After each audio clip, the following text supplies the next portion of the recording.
Hello students, आप सभी का स्वागत है ठोस अवस्था भौतिकी की लेक्चर सीरीज में। तो आज हम शुरुआत करते हैं एक नए टॉपिक की, जिसका नाम है रेसिप्रोकल लैटिस। रेसिप्रोकल लैटिस, जिसको कहते हैं अपन प्रतिलोमी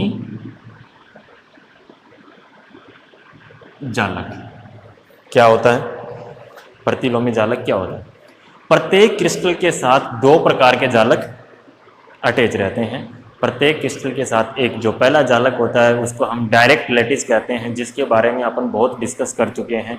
वो क्या होता है, उसके प्लेनों के बीच की दूरी कितनी होती है, ये सब हम ऑलरेडी डिस्कस कर चुके हैं। एक दूसरा जो क्रिस्टल के साथ जालक जुड़ा होता है उसका नाम है प्रतिलोमी जालक। आज हम बात करेंगे प्रतिलोमी जालक की। अब ये प्रतिलोमी जालक है, ये बेसिकली होता क्या है? ये अपना जो क्रिस्टल जालक होता है, जो डायरेक्ट लैटिस जिसको हम कहते हैं, उसका विवर्तन प्रतिरूप का मानचित्र होता है। बेसिकली क्या होता है, आपका सपोज करो ये आपका एक डायरेक्ट लैटिस है, वो यहाँ रखा हुआ है। आपने इस पर क्या डाली है? एक्सरेज डाल दी। क्या डाल दी? एक्सरे डाल दी। इन एक्सरेज का क्या हुआ? विवर्तन हुआ। और जो विवर्तन प्रतिरूप हमें मिल रहा है, उस विवर्तन प्रतिरूप का जो मानचित्र है वो क्या कहलाता है? हमारा प्रतिलोमी जालक कहलाता। फॉर एग्जाम्पल लाउये प्रतिरूप। क्या था अपना लाउये प्रतिरूप? ये क्या था? ये था हमारा प्रतिलोमी जालक था। लाउये प्रतिरूप क्या था? प्रतिलोमी जालक था। अब ये प्रतिलोमी जालक है, वो क्या इन्फॉर्मेशन हमें देता है, क्या सूचना हमें देता है? देखो हमारे पास क्या था? Direct lattice. उस डायरेक्ट लैटिस से विवर्तन प्रतिरूप मिल रहा है, और उस विवर्तन प्रतिरूप में हम क्या देख रहे थे? कुछ डॉट दिखाई दे रहे थे। अपनी जो स्क्रीन थी, उस स्क्रीन के ऊपर अपने को स्पॉट्स दिखाई दे रहे थे। वो स्पॉट्स हैं, वो किस चीज़ के हैं, कहाँ से आए हैं वो स्पॉट, वो हमें समझना है। देखो हमें पता है जब विवर्तन होता है तब क्या होता है। सपोज करो अपना ये डायरेक्ट लैटिस है, उसके अंदर ये प्लेन 1 है, ये प्लेन 2 है। इन दोनों प्लेन के बीच की दूरी क्या है? DHKL है। और इसके अंदर क्या है? हमारे एटम्स हैं बहुत सारे। इन एटम्स से क्या हो रहा था? क्या हो रहा था? डिफ्रैक्शन हो रहा था। और जैसे ये यहाँ से, ये यहाँ से, और ऐसे डिफ्रैक्शन हुआ, तो ये जो हमारी जो विवर्तित तरंगें हैं वो क्या कर रही थी? एक स्पॉट बना रही है। क्या कर रही है? अपना जो स्क्रीन है उस पर क्या बना रही है? एक स्पॉट बना रही है। इसका मतलब क्या हुआ? प्रत्येक स्पॉट है विवर्तन या प्रतिलोमी जालक का प्रत्येक स्पॉट है, वो हमें क्या बता रहा है? वो बता रहा है समानांतर तलों के समुच्चय को बता रहा है। कहने का मतलब इसमें जितने भी समानांतर तल हैं इस दिशा में, उन सबसे एक प्रति जो स्पॉट मिलेगा वो यहाँ पे एक डॉट के रूप में दिखाई देगा। इसी प्रकार से अब आप कहोगे सर ये तो इसमें कि हमारे जितने समानांतर प्लेन है उनसे एक ही स्पॉट दिखाई देना चाहिए स्क्रीन पे। बिल्कुल आपकी बात सही है, लेकिन ऐसा नहीं होता है। हमें तो बहुत सारे स्पॉट दिखाई दे रहे हैं। वो कहाँ से आए? वो इसलिए आए क्योंकि अपने जो क्रिस्टल है उसमें ऐसा नहीं है कि इसी दिशा में प्लेन है, उसमें हर दिशा में प्लेन है। जैसे ये भी तो एक प्लेन हो सकता है इस क्रिस्टल का, हो सकता है कि नहीं हो सकता? इन दोनों प्लेनों के बीच की दूरी भी कुछ हो सकता है, DHKL हो सकती है कि नहीं हो सकती? जब इन प्लेन से विवर्तन होगा तो हमें क्या मिलेगा? एक दूसरा स्पॉट मिलेगा। इस प्रकार इस विवर्तन प्रतिरूप के अंदर बहुत सारे स्पॉट्स दिखाई देंगे। वो स्पॉट्स हमें किस चीज को बता रहे हैं? समानांतर तलों के समुच्चय को बता रहे हैं। और इससे मानचित्र को हम क्या कहते हैं? प्रतिलोमी जालक कहते हैं। आई बात समझ में? प्रतिलोमी जालक है वो किस चीज की सूचना देता है, ये हमें पता चल गया। इसके बाद इसका नाम प्रतिलोमी जालक क्यों पड़ा? इसका नाम है वो प्रतिलोमी जालक ही क्यों पड़ा? प्रतिलोमी क्यों कहा? रेसिप्रोकल क्यों कहा? इसके पीछे रीजन ये है कि प्रतिलोमी जालक सदिश के जालक नियतांक, इसके जितने भी नियतांक हैं वो सारे के सारे जो डायरेक्ट लैटिस था उसके नियतांकों के व्युत्क्रमानुपाती होते हैं। कैसे होते हैं? व्युत्क्रमानुपाती होते हैं, रेसिप्रोकल होते हैं, इसलिए इसका नाम क्या पड़ गया? प्रतिलोमी जालक नाम इसका पड़ गया।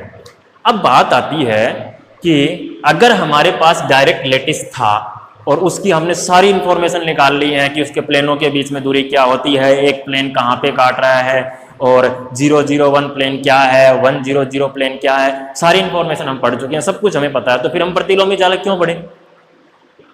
है कि नहीं भाई? हमें अगर डायरेक्ट लेटिस की सारी इंफॉर्मेशन पता है तो फिर हम प्रतिलोमी जालक पढ़े ही क्यों, एक्स्ट्रा मेहनत क्यों करें? तो इसके पीछे रीजन क्या है वो आपको समझना है। कंपटीशन एग्जाम में बहुत बार पूछा जाता है, और ना भी पूछा जाए तो आपको ये चीज़ ही समझ में आनी चाहिए। कैसे? यहाँ देखो, हमारे पास क्या है, डायरेक्ट लेटिस के अंदर समानांतर तल है। क्या है? समानांतर तल है। सपोज करो एक तल ये है और इसके पैरेलल में दूसरा तल ये आ गया। इन दोनों के बीच की दूरी मैं बोल देता हूं d प्राइम एच के एल है। अगर इस स्थिति में हमारी d प्राइम, जब तल अपने क्या हो गए, बहुत निकट हो गए हैं, उस केस में हम इस क्रिस्टल की स्टडी करना हमारे लिए क्या हो जाएगा? मुश्किल हो जाएगा, क्योंकि जब वो दूर हैं प्लेन, तब तो हम आसानी से d उनकी हमें दिख जाएगी, हम ऑब्जर्व कर पाएंगे उन चीज़ों को, और वो हमें सारी इंफॉर्मेशन दे देगा। लेकिन जैसे जैसे प्लेनों के बीच की स्पेसिंग कम होती जाएगी, डी हमारा क्या हो गया? बहुत कम हो गया। उस समय हमारे पास क्या आएगी? दिक्कत आ जाएगी। उस क्रिस्टल की स्टडी करना हमारे लिए क्या हो जाएगा? डिफिकल्ट हो जाएगा। तो फिर प्रतिलोमी जालक ने ऐसा क्या कर दिया? प्रतिलोमी जालक के अंदर ये जो बिंदु है, इन बिंदुओं की मूल बिंदु से दूरी, प्रतिलोमी जालक में क्या होता है, इसमें जितने भी स्पॉट दिखाई दे रहे हैं, उन स्पॉट्स की मूल बिंदु से दूरी है वो डायरेक्ट लेटिस वाला d था, उसके व्युत्क्रमानुपाती होती है। क्या होती है? व्युत्क्रमानुपाती होती। सपोज करो अपना, अगर यह हमारा ओरिजिन है, तो यहां से एक जो लेटिस है जिसके प्लेन्स के बीच की दूरी है वो कुछ d है, तो ये जो पॉइंट हमें मिलेगा, ये जो दूरी है वो हमारी 1/d के बराबर होगी। इसका मतलब क्या हुआ? अगर d हमारा कम है तो इसकी मूल बिंदु से दूरी क्या होगी? ज्यादा होगी। यही हमें चाहिए था, यही चाहिए था ना भाई। यहाँ हमारा d क्या हो गया था? कम हो गया। अब हम क्या कर रहे हैं? इन पॉइंट्स का ऑब्जर्वेशन कर रहे हैं, और उन पॉइंट्स की दूरी जैसे जैसे d कम होगा बढ़ जाएगी। इसलिए प्रतिलोमी जालक हमारे लिए क्या होगा? कारगर सिद्ध हो जाएगा, और हम आसानी से उस क्रिस्टल की स्टडी कर पाएंगे। इस वजह से हम किसको पढ़ते हैं? प्रतिलोमी जालक को पढ़ते हैं। यहाँ तक कोई दिक्कत है क्या? यहाँ तक दिक्कत होनी नहीं चाहिए। हम आगे बढ़ते हैं। अगर हमारा डायरेक्ट लेटिस है कोई, और उस डायरेक्ट लेटिस के जो जालक नियतांक है वो क्या है? अभाज्य कोष्टिका के जालक नियतांक हैं वो हैं हमारे a वेक्टर, b वेक्टर और c वेक्टर है। क्या है? a वेक्टर, b वेक्टर और c वेक्टर जालक नियतांक है। तो प्रतिलोमी जालक के जालक नियतांक अगर a star, b star, c star हो, तो इनका मान क्या होगा? इनका मान हो जाएगा a star is equal to 2π/v b cross c। ये वैल्यू किसकी आएगी? हमारी a स्टार की। इसी प्रकार से b स्टार का मान कितना आएगा? 2π/v c cross a। c star की वैल्यू कितनी आएगी? 2π/v a क्रॉस b, जहां v हमारा क्या था? अभाज्य कोष्टिका का आयतन। किसमें? डायरेक्ट लेटिस के लिए, जिसकी वैल्यू कितनी थी? a vector dot b cross c, जो किसके बराबर था? b vector dot c cross a, जो किसके बराबर था? c vector dot a cross b के इक्वल था। ये वैल्यू किसकी थी? हमारी वॉल्यूम की थी। तो ये हमारे क्या आ जाएंगे? प्रतिलोमी जालक सदिश के नियतांक आ जाएंगे। कोई दिक्कत इसके अंदर?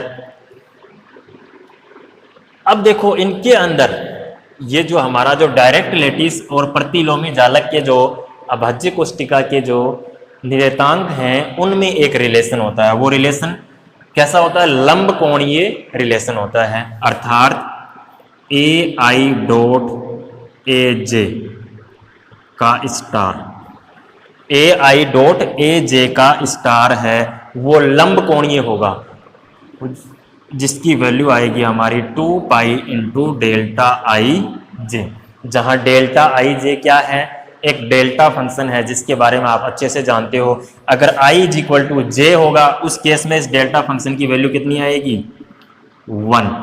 कब, जब हमारा i इज इक्वल टू जे है, और डेल्टा आई जे की वैल्यू क्या आएगी, 0।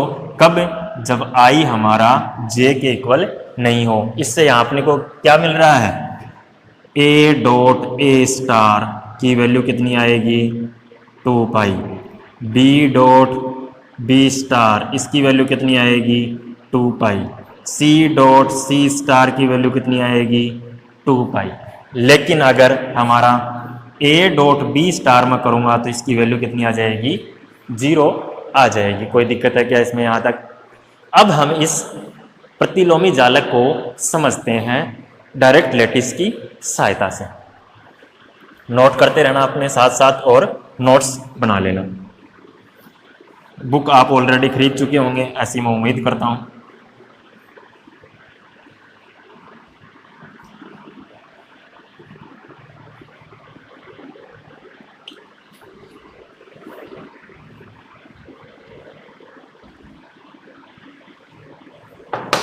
अब हम समझते हैं इसको एक दूसरे तरीके से हम समझते हैं।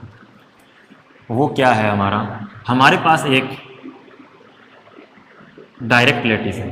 क्या है, डायरेक्ट लैटिस है, वो हमारा इस प्रकार से है। ये हमारा एक डायरेक्ट लैटिस है जिसके जालक नियतांक हैं, ये ए वेक्टर है, ये बी वेक्टर है और ये इसका सी वेक्टर है। कोई दिक्कत है क्या इसके अंदर? अब देखो ये बना कैसा है, ये इस तरीके से है। ये जो प्लेन है नीचे वाला, अगर मैं इसका नाम दूं ए बी सी डी, ये प्लेन हमारा ऐसे है। ये ऊपर वाला प्लेन है, ये ऐसे है। तो इस तरीके से ये हमारा क्या है, एक अभाज्य कोष्टिका है डायरेक्ट लैटिस की, जिसके ए वेक्टर, बी वेक्टर और सी वेक्टर इसके नियतांक हैं। तो ये जो प्लेन है, ये दोनों प्लेन है, इन दोनों प्लेन्स के बीच की दूरी, अगर मैं मेरी ये दिशा x है, ये दिशा y है और ये दिशा z है, तो इन दोनों प्लेन्स के बीच की दूरी है वो मेरी किसके बराबर आएगी, d001 के बराबर आएगी कि नहीं आएगी? यही तो आएगी। इन दोनों प्लेनों के बीच की दूरी के लिए मैं यहाँ से लंब डाल देता हूँ। अब ये दूरी है वो हमारी इन दोनों प्लेनों के बीच की दूरी है या नहीं है, जिसका मान हमारा क्या है, d001। और ये जो दिशा आएगी वो हमारी सी स्टार के बराबर आएगी। किसके बराबर आएगी? सी स्टार के बराबर आएगी। कैसे आएगी हम प्रूफ कर लेते हैं। लिखो देखें, सी स्टार की वैल्यू क्या थी हमारे, याद करो देखें, अभी लिखी थी हमने 2 पाई अपॉन वी। क्या था? 2 pi upon V into A cross B. था कि नहीं था? सी स्टार की वैल्यू यही थी ना, वो मैंने यहाँ लिख दी है। तो क्या होगा, सी स्टार की वैल्यू हमारी ये है। अब इसको मैं क्या ये लिख सकता हूँ, सी स्टार को 2 पाई अपॉन वी क्या है, इस कोष्टिका का आयतन है कि नहीं है? कोष्टिका का आयतन, वॉल्यूम लिख दिया मैंने नीचे इसका। ए क्रॉस बी क्या चीज है, ये हमारा ए है, ये हमारा बी है। इन दोनों का मैं क्रॉस करूंगा तो ये किसको बताएगा, इस क्षेत्रफल को बताएगा। नीचे वाले जो प्लेन है उस प्लेन का क्षेत्रफल हमारा क्या होगा, ए क्रॉस बी के बराबर होगा। तो इसका मतलब मैं ए क्रॉस बी को क्या लिख सकता हूं, आधार का क्षेत्रफल लिख सकता हूं या नहीं लिख सकता, बताओ देखें। इसको मैं अब ये भी लिख सकता हूं क्या, कोष्टिका का आयतन क्या होता है, कोष्टिका का आयतन क्या होता है, कोष्टिका का आयतन, कोष्टिका हमारी ये है, इसका आयतन क्या होगा, इसके आधार के क्षेत्रफल को इसकी ऊंचाई से गुणा कर दूं तो मेरे को क्या मिल जाएगा, इसका आयतन मिल जाएगा। तो इसको मैं लिख सकता हूं क्या, आधार का क्षेत्रफल इंटू ऊंचाई। कोई दिक्कत इसमें? ये मान मैं अगर यहाँ रखूंगा तो आधार के क्षेत्रफल से आधार का क्षेत्रफल कट जाएगा, नीचे क्या बचेगा? ऊंचाई। तो हमारे पास सी स्टार की वैल्यू कितनी आ जाएगी? 2 पाई अपॉन डी, ऊंचाई की वैल्यू, ऊंचाई यही है जिसका मान कितना है? D001। कोई दिक्कत है क्या इसके अंदर यहाँ तक? अब देखो सी क्या है? एक सदिश राशि है, तो इसकी दिशा कौन सी होगी? यहां देखो आयतन क्या है? एक अदिश राशि। दिशा कौन बता रहा है? ये बता रहा है। दो सदिशों का सदिश गुणनफल हमेशा क्या होती है? एक सदिश राशि होती है। और इसकी दिशा कौन सी होगी? ए वेक्टर और बी वेक्टर का क्रॉस करो। ए वेक्टर सपोज करो ये आपका ए वेक्टर है और बी वेक्टर आपका इधर है, इन दोनों का क्रॉस करोगे तो ए क्रॉस बी, डायरेक्शन कौन सी है? अपवर्ड डायरेक्शन, जो किस दिशा में है? सी की दिशा में है। तो इसको मैं लिख सकता हूं क्या? Into n3 cap. जो n3 कैप क्या बता रहा है? इसकी दिशा को बता रहा है, जो जहां n3 कैप क्या है? a क्रॉस b की दिशा में है कि नहीं है? कोई दिक्कत है क्या इसके अंदर यहाँ तक? इसी प्रकार से जब मैं b स्टार लिखूंगा तो वो हमारा कितना आएगा? 2 पाई अपॉन D010 आएगा कि नहीं आएगा?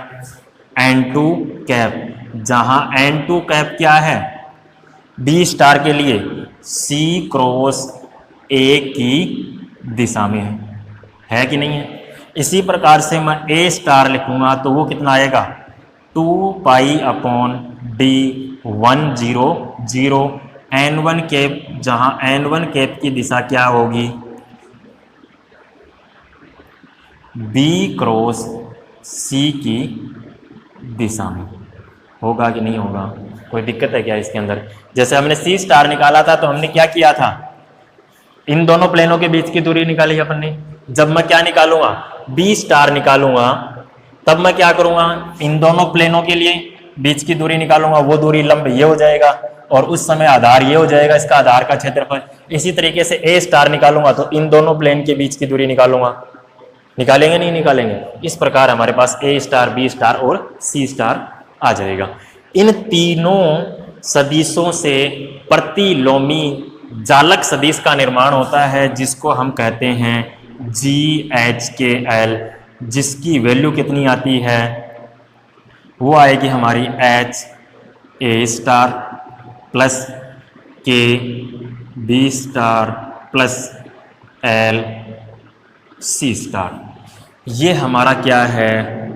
प्रतिलोमी जालक सदिश। क्या है? प्रतिलोमी जालक सदिश, जहां HKL क्या है? मिलर सूचकांक। क्या है? मिलर सूचकांक। तो ये हमारा क्या है? प्रतिलोमी जालक सदिश है। यहां से देखो एक चीज हमारी और क्लियर हो रही है। इसका नाम हमने प्रतिलोमी क्यों कहा था? क्योंकि देखो C स्टार की वैल्यू क्या आ रही है? D का व्युत्क्रम आ रही है, B स्टार की भी वैल्यू D का व्युत्क्रम, A स्टार की वैल्यू भी क्या आ रही है? 1 D का व्युत्क्रम आ रही है, जहां D क्या है? डायरेक्ट लैटिस में प्लेन्स के बीच की डिस्टेंस है। इसीलिए हमने इसको क्या कहा था? प्रतिलोमी जालक कहा था। तो ये है हमारा प्रतिलोमी जालक का बेसिक इंट्रोडक्शन। अब हम नेक्स्ट लेक्चर में बात करेंगे किसकी? प्रतिलोमी जालक से रिलेटेड दो थ्योरम्स होती हैं, उन थ्योरम्स की हम बात करेंगे नेक्स्ट लेक्चर में। थैंक यू, जल्दी ही मिलते हैं।